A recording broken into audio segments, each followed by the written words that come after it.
You know, the rideshare professor is back, right? When he starts breaking down Dara Khosrowshahi's BS. I just touched down from Europe. I'm back in California, and there are so many videos out there that I can report on. But this was one of a few that stuck out, and it's Dara Khosrowshahi and his mother.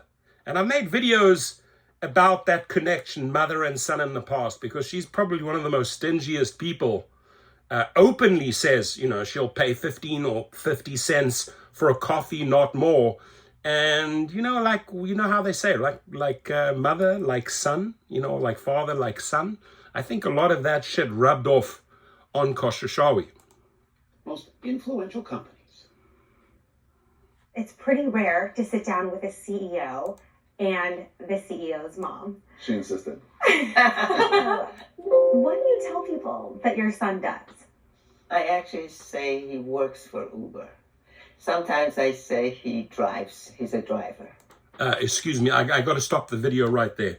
10 seconds into the video, you are already talking shit, right? Your husband ain't a driver. He's the CEO. Stick to the facts. He's the CEO of Uber. I don't know where they try to make the CEO out as a driver, as if he's like connecting with one of us. He's one of us. Oh, he's a driver. Just because the mother says that doesn't mean it's true. I tell you one thing, your son ain't a driver. You'd like the public to think he's a driver and that he's amongst the common folk. But lady, I got to correct you here. Stick to the facts.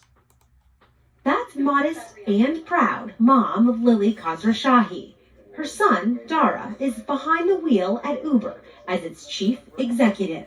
It's a beautiful thing. They sat down with us to share their family's immigration story. In 1978, the Khosrowshahis fled Tehran and the Iranian Revolution. We were forced to leave Iran. So it wasn't our decision. It was done in a day. You don't sit around saying, well, let's plan as a family for a revolution, right? It just never occurs to you. Dara's father ran a family business, which made them wealthy, but also, they say, a target. We lost everything. We came from a much better life to a smaller life. At the time, coffee was 15 cents, and I wouldn't even buy a cup of coffee. Okay, you see? That's horse shit. I mean, coffee was 15 cents or 50 cents. I wouldn't even pay that. And that's really how I summarize this family, or at least this duo here, cheap asses. Because if you come out and have to say that in every single interview, this is not the first time she has mentioned she's not going to pay more than 15 cents or 50 cents for a coffee. That rubbed off on this dude. Now, you wonder why this stingy guy treats drivers like he does? She installed those qualities in her son. In fact, I don't pay for Starbucks coffee. To this day, Oh no, Starbucks is a customer of Uber Eats. You gotta talk it up.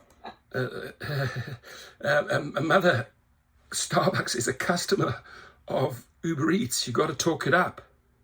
I love Starbucks. I'll let you pay, yes. From point A to B in the best way. It's that easygoing yet strategic tone that Khosrowshahi brought to Uber. It's a big change from what you've seen. Launched in 2009, the company transformed. So worth looking. I'm not going to show the whole thing because they might hit me with a copyright. I'm just breaking down a few scenes of this video. But for the full one, please, I want to acknowledge this is CBS's link. Please watch it on their channel. I'll leave it down below. But I sort of think that the first few minutes say it all, right? Sort of set the path for Uber. Based on the history, where they came from, what they went through, pretty much sets him and his mother up where they are today. Sorry to say it, Dara, you're pretty damn cheap. You're pretty damn cheap. Or at least you That's how you treat your employees. That's how you treat your drivers. Take as much as I can from them and be as stingy as I can in payments towards drivers. What I take away from riders, that is who you are. Your comments.